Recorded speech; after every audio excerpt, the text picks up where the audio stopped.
Hello and welcome to this presentation from Conscious Living Foundation. We are presenting the art and science of self-healing. But first, let me read a disclaimer.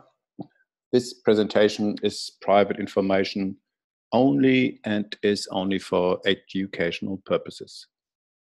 It does not constitute legal, medical, or financial advice from anyone involved, but remember, your health is your responsibility. Your hosts for tonight, it's me, it's Rolf Carnett, and what I do is I empower people to live a life of purpose and presence. And there's my lovely wife, Krista, and she's empowering people to implement the art and science of self-healing. But before we start, let's have a look at this. Medicine has advanced enormously in recent years. It has advanced so far that there's hardly one healthy human being.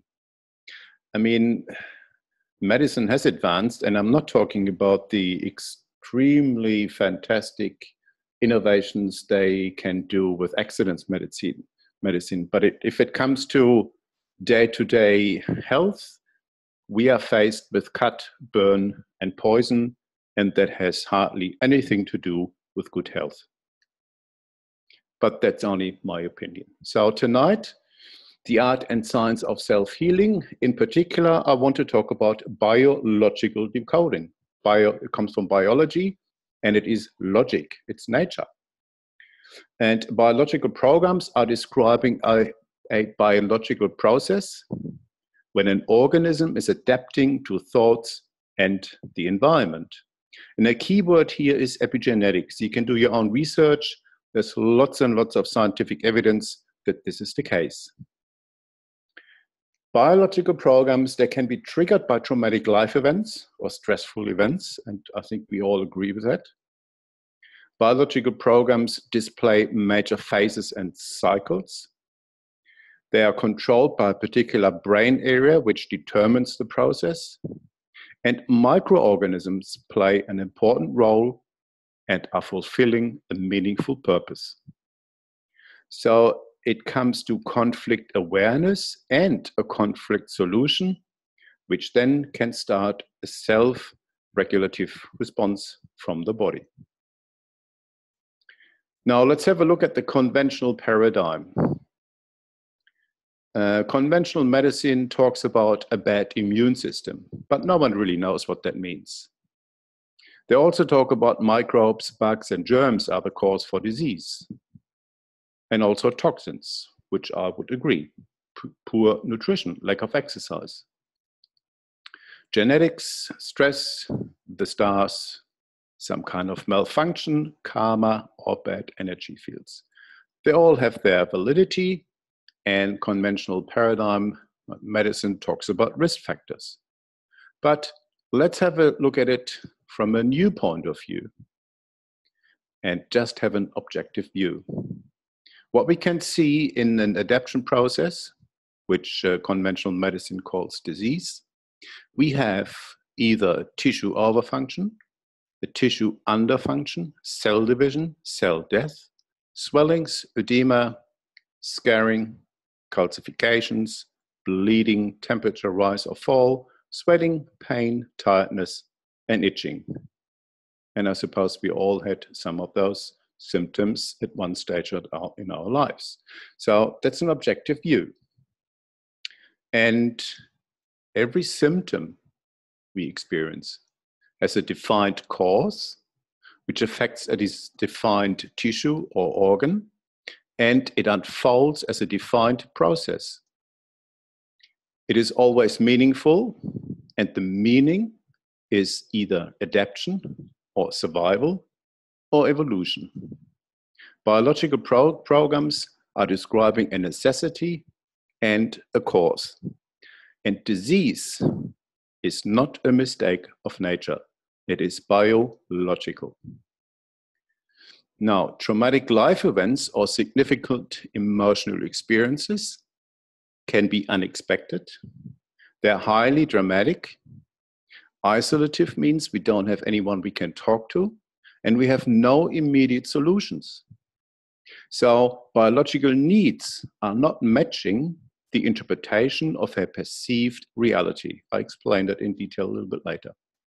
So a traumatic life event can trigger a biological program.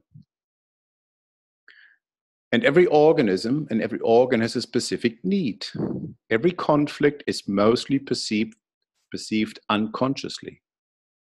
And if a biological needs are not met, there is almost always an instinctive biological reaction or solution, and not a psychological solution within the mind. Now let's have a look at this picture. That says it all. Here it's all about survival. Let's have a look at some examples of possible traumatic life events that can occur in one's daily living. We have shocking news. For instance, the financial crisis. We have an accident we are involved in, or we see or witness. We have a diagnosis shock. We go to the doctor and he tells us some terrible news.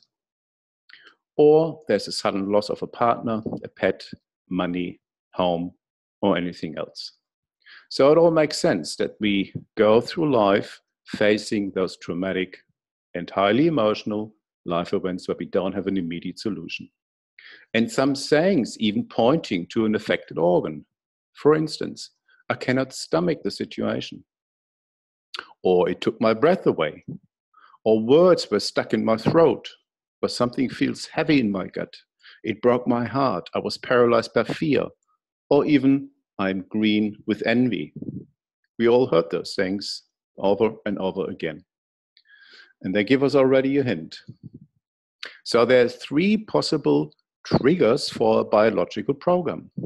As I said before, they are traumatic life events, and they're mostly set in childhood. They are relapses, the same conflict circumstance, or what we call a track. There's a subconscious stimuli.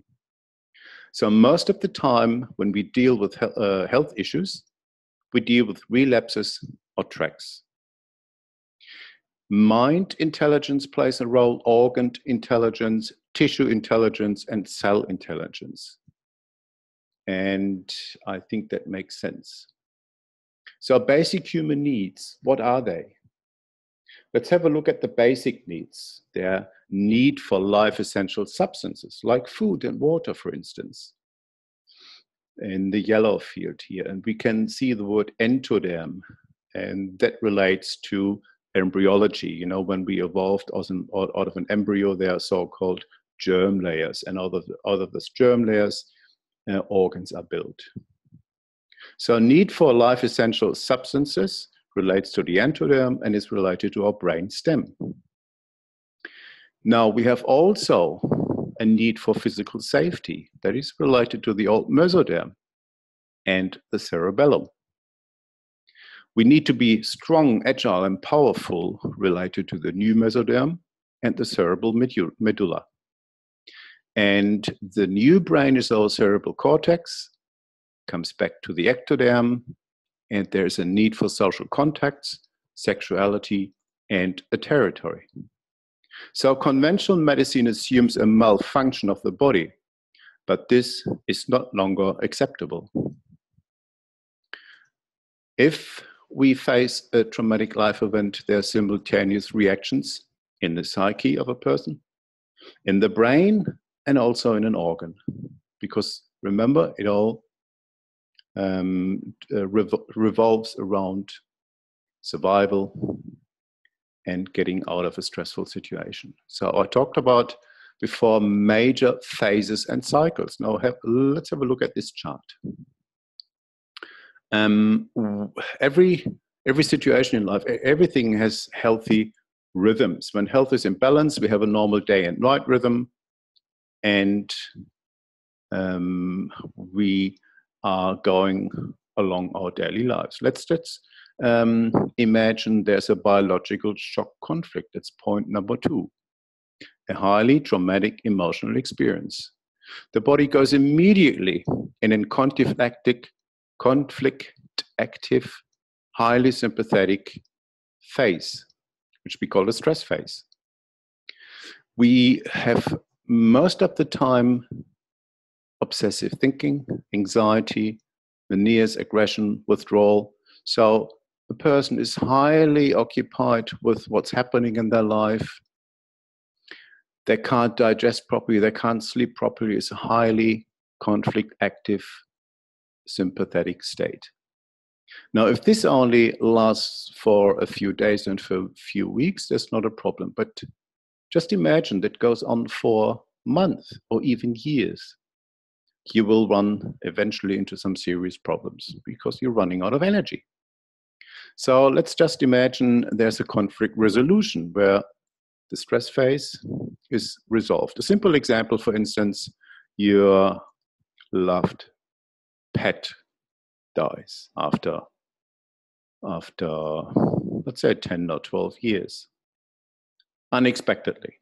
So you're coping with the stress phase of a loss of a loved pet, and you immediately go out and you get a new puppy, which would be a biological conflict resolution, just as an example.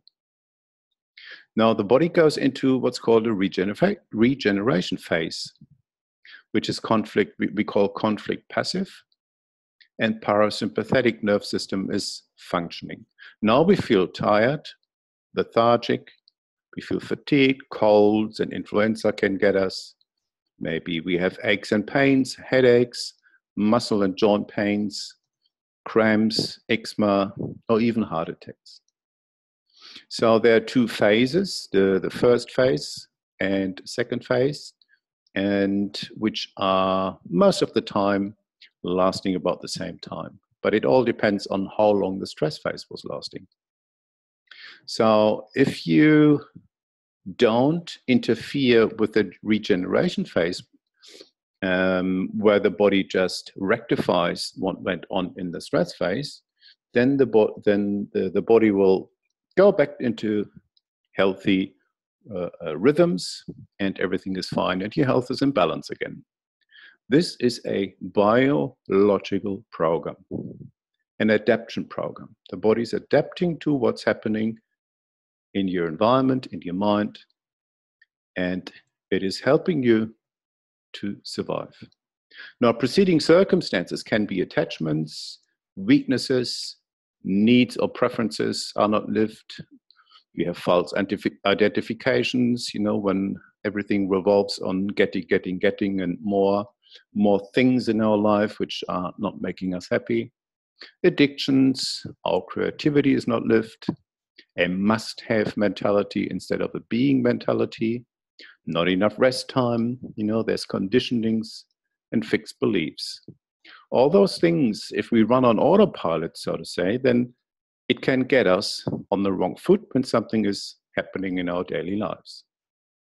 Because we see the world through our colored glasses, through our conditionings and beliefs.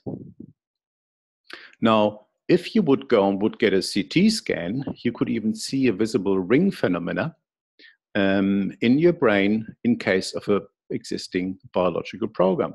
And that can occur in two different variations. One is conflict active phase on the left-hand side. There are sharply visible rings visible where the red arrow is pointing. And in the conflict phase, this area is mostly blurred and it retains a lot of fluid. So during the conflict solve phase, the regeneration phase, the ring structures change. And this occurs with severe swelling and edema. And due to that swelling, it can come to failures of the nervous system, dizziness or other symptoms where the surrounding tissue in the brain area as well as the organ is affected. So disease can be annoying, and we can agree on that. Disease can be restrictive. It can even be threatening, where we need some serious help. But disease can also be promoting our development. It can help us to open and widen our horizons. It can liberate us and motivate us to do some changes in our lives. So any kind of health or personal challenge is really a call to change and to evolve. The body is telling you something, and we must learn to listen and not looking for the next quick fix. So a conflict situation that can be threatening there when individual connections are threatened, identifications, our property, our thoughts and beliefs are challenged, or priorities are not in line. And they're a signal to change our mindset and our lifestyle. So there's first grade reality, a situation as it happens, and biological needs are not matching our perceived reality. That is automatically filtered through our instinct, memories, conditionings, personalities, beliefs, and so forth. It's a second grade reality. Filtered, there's an instant unconscious evolution of the situation. Either there's no biological conflict, so there's no need for a special biological program, or the body gets into action and helps you to cope with the situation, and a biological conflict starts a special biological program. So it must not happen all the time. It depends, as I said before, on our worldview and our conditioning. So let me ask you a few questions. In which area of your life do you experience stress? What are your coping strategies? And what do you really want out of life? Are you happy? How can you accomplish what you really want? Do you have support?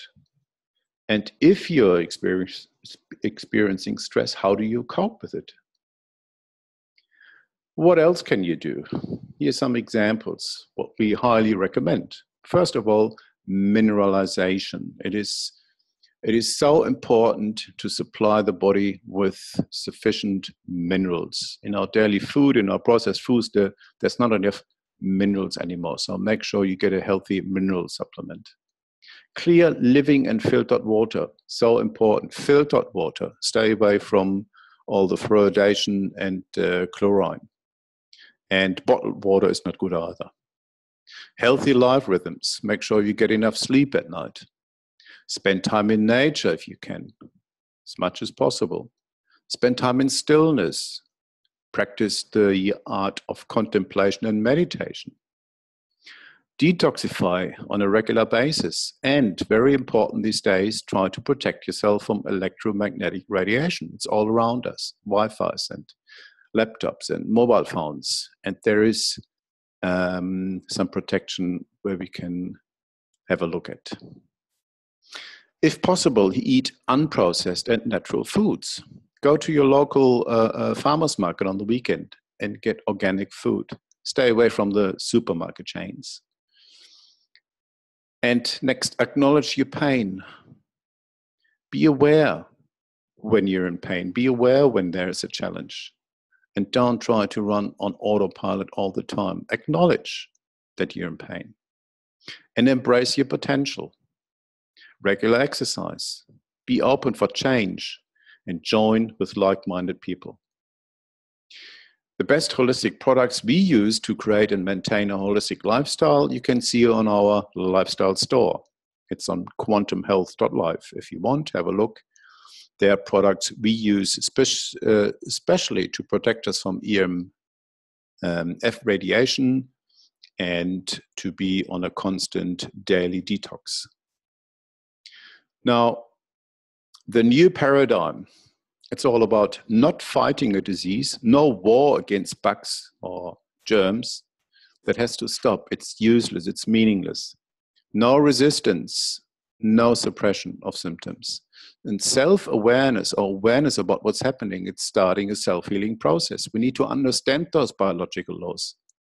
And we need to understand how our mind is working, how our conditioning is working, and how we can get away from this and have a wider view and really understanding who we are. And we can help you with that. Especially these days, it's all coming down to self-responsibility. You are responsible for your health, no one else. And we are specialized to really help you with taking self-responsibility. So again, here's our website. I'm helping you with living a life, purpose, and presence. And Krista specifically helping people with the art and science of self-healing.